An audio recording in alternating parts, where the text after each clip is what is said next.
your body. So the gut is linked with so much, more than we even realise. I mean, they're actually now starting to put the pieces of the puzzle together and actually see that so much of this autoimmunity that we're seeing in our society is so linked to our gut health and obviously what we're eating on a daily basis.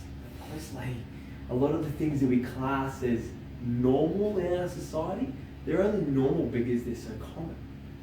And it's just like, someone comes in to see me with a whole degeneration and a curve in their spine that's a mess. It's like, nah, that's normal. It's not normal, it's just common.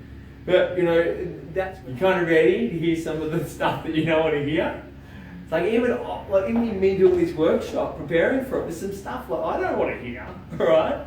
Because, I like to eat food that maybe not the healthiest option sometimes.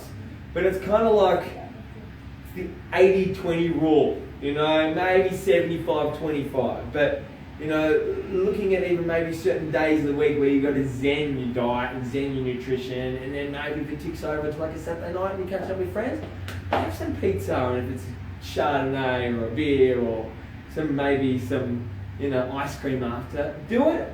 But also, enjoy it. That's the key. You know what I mean? Because there's emotional attachments with food. And if you're going to eat the food and beat yourself up about it, that's way worse than eating the bad food. Because every cell in your body's eavesdropping on your thoughts. Deepak Chopra said it best. And a lot of the foods we're going to talk about, as soon as we move further away from nature, do you reckon your body's going to like it as much?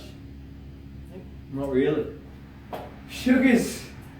Obviously there's natural sugars and there's refined sugars, and there's dudes who have paid a lot of money in white lab coats to make food taste really good, and they can be really cheeky about some of the substances that goes in the food. They're not really thinking about your why and your purpose and you being awesome tomorrow. They're thinking about obviously how much they can make, how addictive this food is, how we can brand it so it's even more addictive. It's huge. So obviously sugar, one of the biggest issues with gluten and with wheat and grains is that before they harvest it, they spray the crops like you wouldn't believe, because it makes it so much easier for them to lift the harvest, right? And one of the last things they spray it with is a form of Roundup. And what's the name of it again? Glyphosate. They spray the crops with glyphosate. Sometimes you just got to look at it and go, maybe bread's actually a little bit more of an every now and then meal. Maybe the old food pyramid where grains and gluten and everything was the whole part of the bottom of the pyramid. Maybe some people paid a lot of money to have certain things at the bottom of the pyramid. Now, we look at not only are we taking antibiotics, but of course, if animals are kept in close quarters in a pen, right, diseases would be rife. So what they have to do is they have to pump them full of antibiotics. Now, we look at how many humans are consuming antibiotics? 30%. How many animals are consuming antibiotics?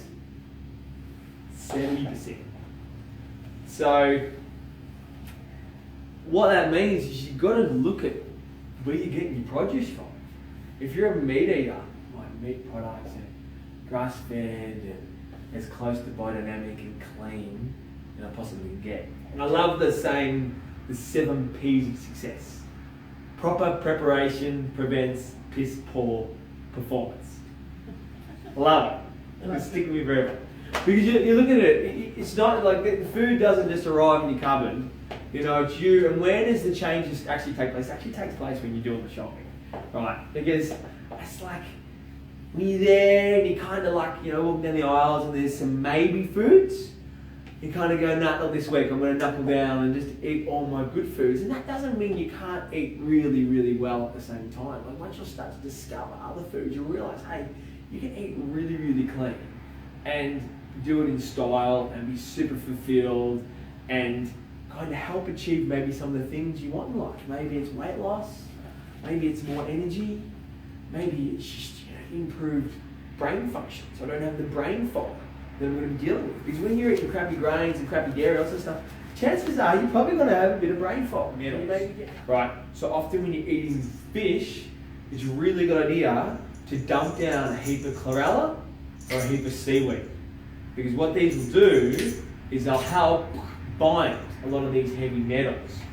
So, but turmeric, from all the studies and all the reading I've done, and from all the mentors that I've hung around with who've taught me a lot about nutrition, they're massive advocates and fans of turmeric. And I can just see in my body how it's helped me with my recovery, how my training. And I'll take turmeric in different ways. I'll take turmeric in a powder form, that one we've got next to the apple cider vinegar, and I'll also have it in the like almost like a shot with my turmeric plus. In terms of the bioavailability, one of the things you want to do is you want to mix it with black pepper.